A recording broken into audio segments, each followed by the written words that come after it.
You'll hear a number of different recordings and you'll have to answer the questions on what you hear. There will be time for you to read the instructions and the questions, and you'll have a chance to check your work. All the recordings will be played once only. The test is in 4 sections. Write all your answers in the question booklet. At the end of the test, you will be given 10 minutes to transfer all your answers to an answer sheet. Now turn to section 1. You will hear a police detective questioning Mrs. Jones about a crime. Look at questions 1 to 5.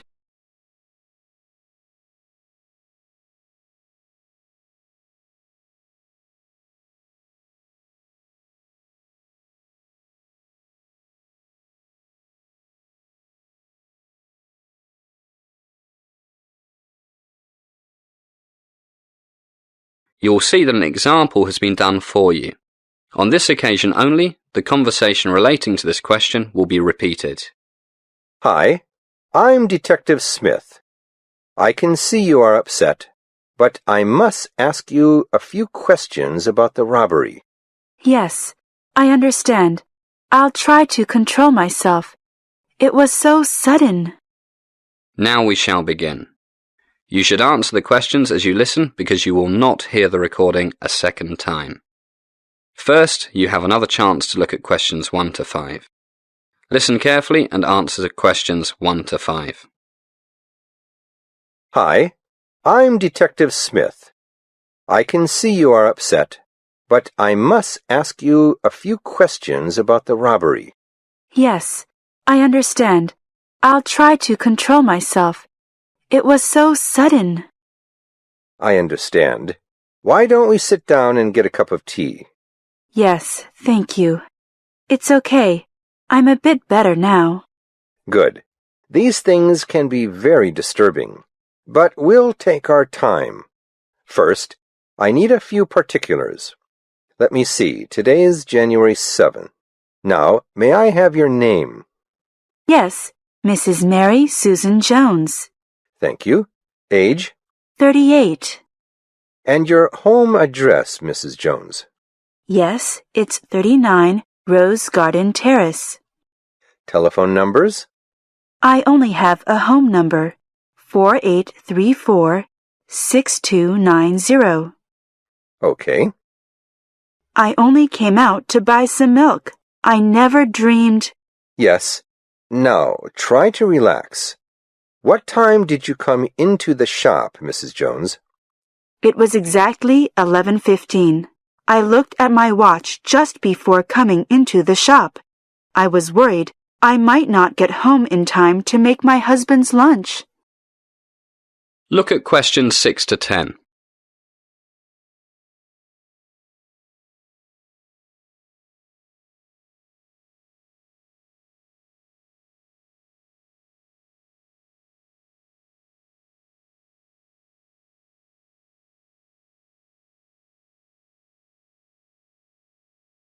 Now listen to more of the conversation between the police officer and Mrs. Jones, and answer questions 6 to 10.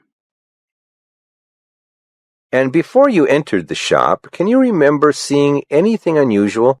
No, but as soon as I came in, this man walked out very quickly, nearly pushed me over. Then I saw poor Williams, the owner. I'm so glad he's not badly hurt. No, just a bump on the head. Now, this man you saw, could you say how tall he was?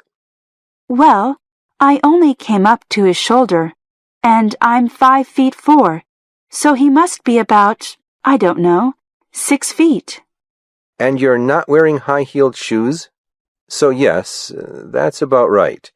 But we have to use the metric system now, so that makes him about 180 centimeters.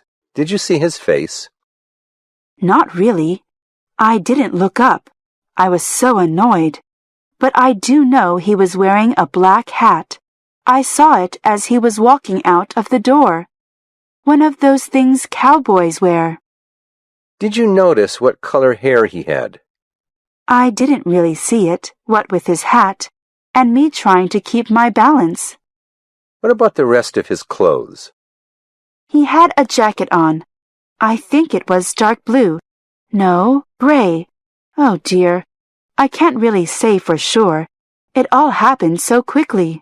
Oh, but I do know he was wearing those big basketball shoes, red and white ones, like so many young men wear nowadays. What about his trousers? His trousers. Gray? Oh dear. I can't really say. I just know they were dark. Was he fat, thin, average? Very thin, skinny. That's very useful information, Mrs. Jones. With a bit of luck, he's still around, but I expect he's got off the streets by now. I do hope you catch him. It's terrible. That is the end of section 1. You now have some time to check your answers.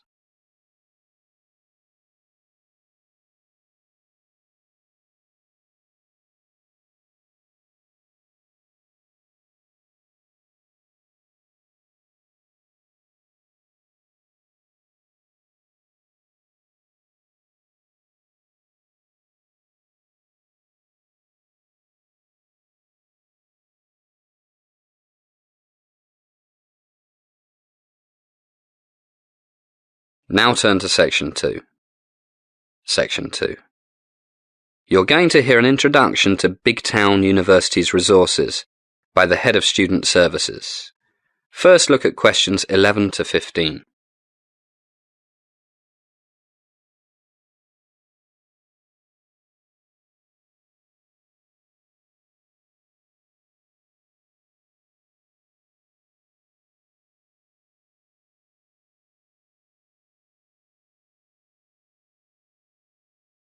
As you listen to the first part of the talk, answer questions 11 to 15. Good morning, everybody.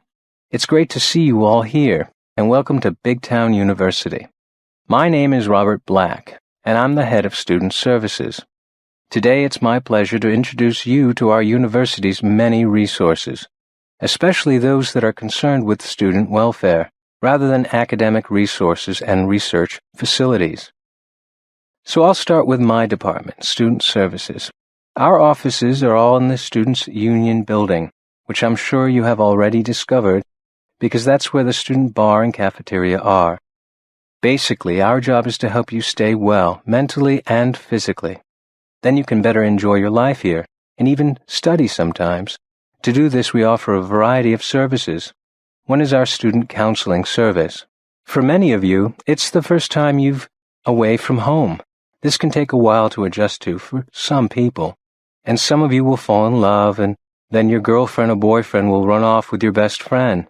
Some people look at this philosophically and say, "Who cares? There are plenty of fish in the sea," and then get on with life. But a few will think it's the end of the world and get depressed. Then there's the pressure of your schoolwork, which usually affects not the less clever or the most hard-working students, but those who don't manage their time properly and leave everything to the last minute. So, for these and various other reasons, some people find themselves in a depression, severe clinical depression in the worst cases. Now, it's very common for people suffering from depression to be reluctant to seek professional help. I must stress, if you find yourself in a depression that doesn't get better simply by talking it over with good friends or your parents, please come to see one of our professional counselors. They have a lot of experience in helping people get through depressions.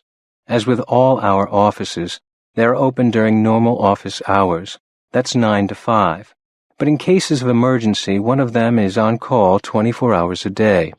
You can see the Student Services emergency number on the first page of your student handbook. Now look at questions 16 to 20.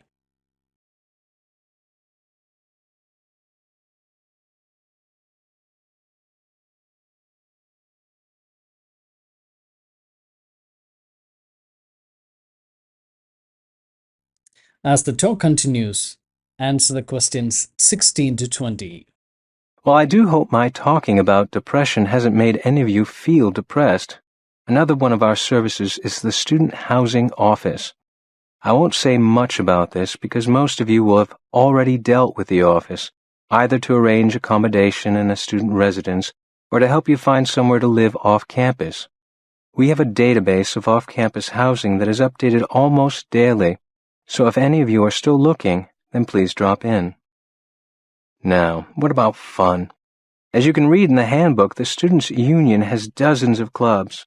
Chess Club, Chinese Club, French Club, Choir, Conservative Club, Liberal Club, the Green Club, which works very closely with the University Maintenance Department, as well as other environmental groups. And for those of you who like mountains, there's a climbing club. Well, it would take me all day to list all of our clubs and societies, and of course all the sports teams. But I do recommend that you join one or two of them. It's a great way for new students to make new friends. Mentioning sports, our brand new fitness center opened last week, and the indoor swimming pool has just been renovated. They are open from 6 a.m. to 11 at night, 7 days a week, except for holidays like Christmas and the New Year. Of course, they are free of charge for students. Just show your student card. I really must recommend that you check out the new fitness center. It's got all the very latest in high-tech strength training machines, free weights room, everything you'd expect for over $25 million. Okay, we've covered counseling, housing, clubs, sports, keeping fit. What else should I mention? Oh, yes. If you're doing all these sports, climbing mountains and things, you might need to go to our sports medicine clinic. It's in the Student Health Center, which is conveniently located between the fitness center and the athletics stadium, not the football stadium. People play games and exercise 7 days a week, so the clinic is open 7 days a week, from 9 a.m. to 6 p.m. The regular medical services in the Student Health Center are open from 8 a.m. to 9 p.m., although there's always a nurse on duty for emergencies. Treatment is free only if you have registered with the provincial health plan, so make sure you take your health plan card with you if you have to see the doctor. Well, I think I've covered enough for now. I won't talk about the library or the teaching facilities, because you'll soon learn everything you need to learn when classes start on Monday. Thank you, and good luck to you. That is the end of Section 2. You now have some time to check your answers.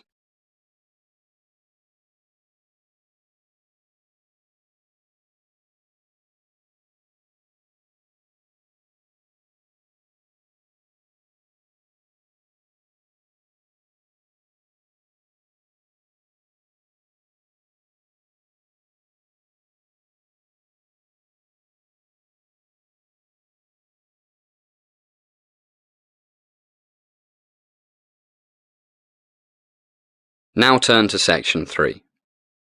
Section 3. You're going to hear a conversation between Dick and Sue, who are two college students. They are talking about the history of flight. First, listen to the first part of the conversation and answer questions 21 to 25.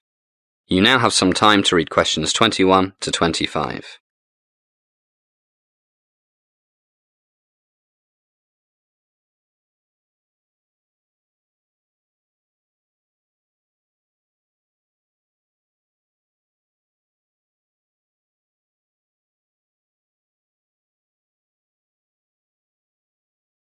Hi, Sue. Wow, this is great. The Smithsonian National Air and Space Museum.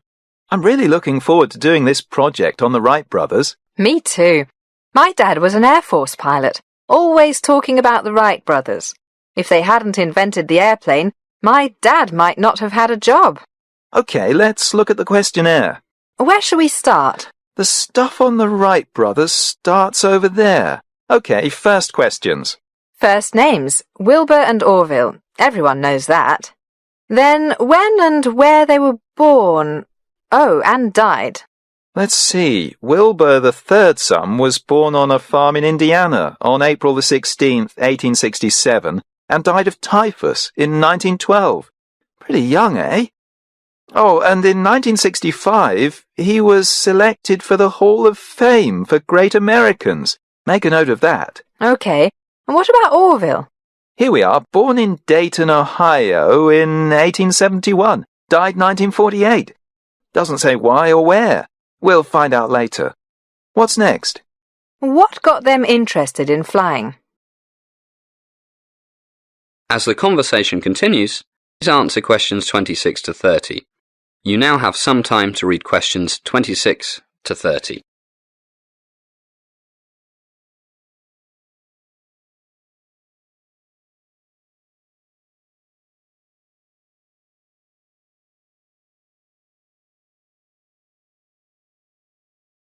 It says here that their dad used to buy them lots of toys, and one was like a helicopter. And it seems that this toy helicopter first got them interested in the idea. Also, they read about this German guy who made himself a pair of large wings and managed to glide. Then they started to read everything they could get their hands on about flying and began building a plane in 1900. Next. Their first jobs? They started a printing shop and also a bicycle shop. I guess they both needed some knowledge of mechanics. It helps if you want to make the world's first airplane. I suppose so. Anything else? Yeah. Okay, and now the big question. When did they first fly their airplane? Well, they made a glider and flew it in 1902. But the one that made them famous was, I'll read it to you, the first ever heavier-than-air manned-powered flight in 1903. Got the exact date there? No, just the year. We can easily find it later. Hey, but listen to this. Government bureaucrats thought they were crazy, and some engineers thought that if two bicycle mechanics could build a successful airplane, they could do it too. Hey, you write down the answers now. Let me have a read. Here's the day they first tried to fly it. Monday, December the 14th, 1903.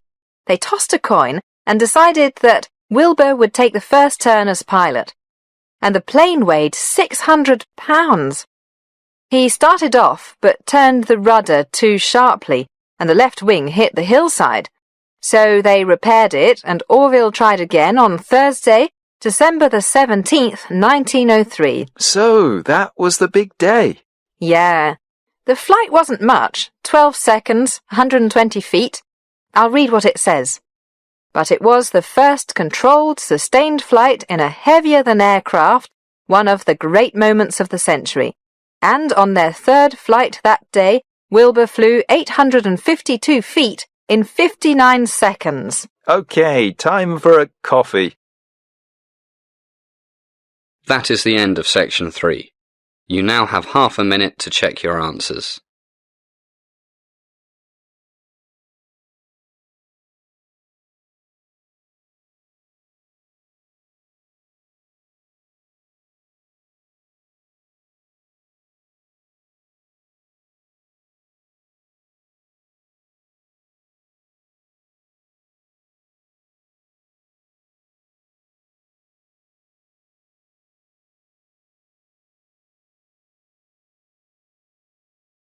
Now turn to section 4.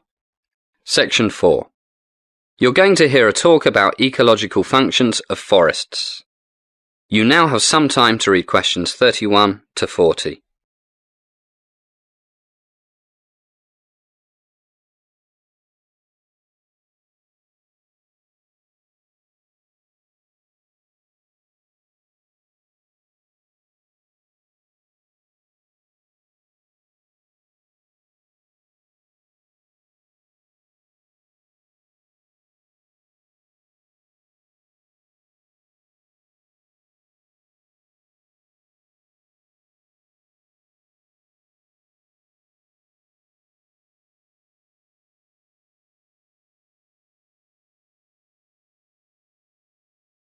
Good morning, ladies and gentlemen.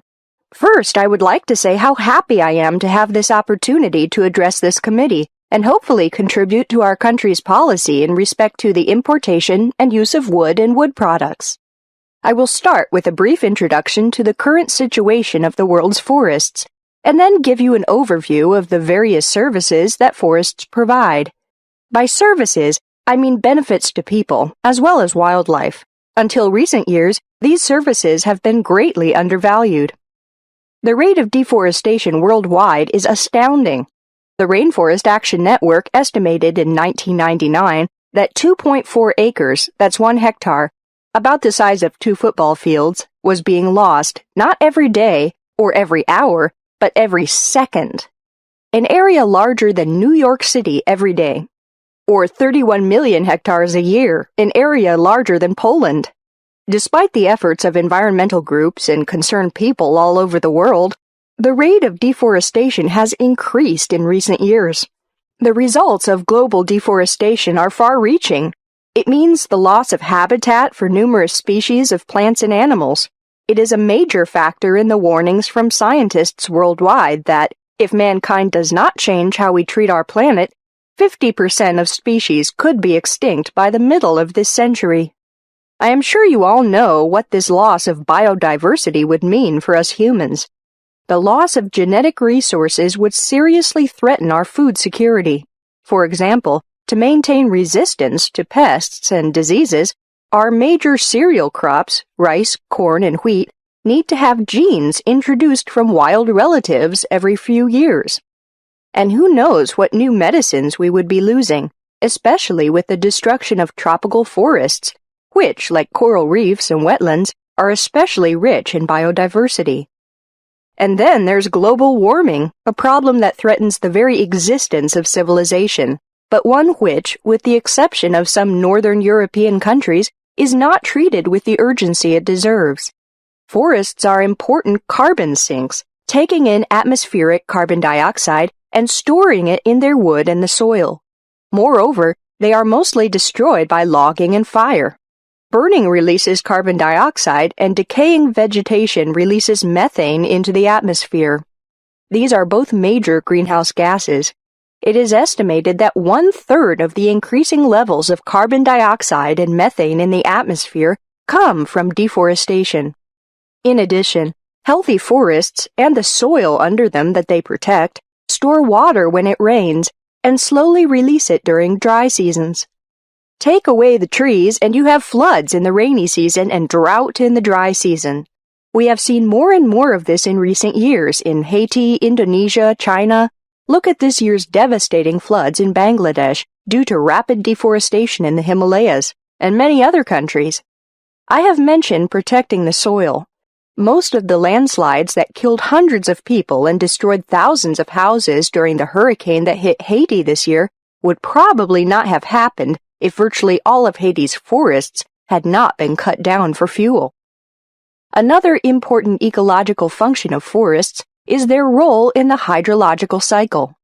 Rain falls. Some of the water moves through the soil to feed streams and rivers. The rest evaporates into the air, providing moisture for clouds and rain hundreds of kilometers downwind. Break this cycle and the people downwind have less rain for agriculture and other uses, and the people downstream face a greater risk of floods. This effect is now seen very clearly in the Amazon, Central Africa, and elsewhere. And we must not forget coral. Coral reefs are essential habitat for countless thousands of fish and other marine species. Over 50% of these important parts, important economically, not just beautiful things to look at, of the marine ecosystem are now damaged. The main reasons are warmer seawater, chemical pollution, and dynamite fishing, but eroded soil from deforested land that runs into the sea is another. Corals need clean water to survive. Without this, they die. So does the marine life that depends on them, and the fishermen end up with no fish and no income. And we must not forget the many millions of people who depend on healthy forests for their living. Many of these people, tribes in the Amazon, for example, have lived in harmony with the forests for thousands of years. When their jungle home is destroyed, they all too often end up as marginal people in the slums of big cities. And for us rich people, the forest environment provides us with wonderful opportunities for ecotourism, hiking, camping, bird watching, and other outdoor activities. Before we stop for coffee, I would say just one more thing. Many studies by environmental economists show that the free ecological services provided by a tree in an intact forest, reliable water supply, climate moderation, etc., are worth 20 to several hundred times as much as the wood when it is cut down for timber. That is the end of section 4. You now have some time to check your answers.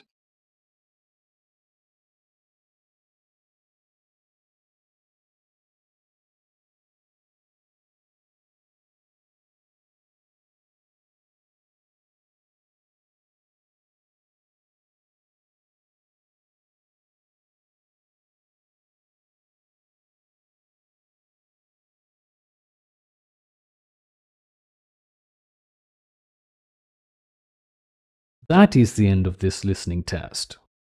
Thank you very much for practicing this test with Lifestyle Training Center. You can now check in the description and verify your answers. If you find this video helpful, please subscribe to our channel and write down your comments and let us know how you feel about it. If you need more help or for training, please feel free to contact us. Details can be found in the description. Until we see you next time, take care. Bye-bye.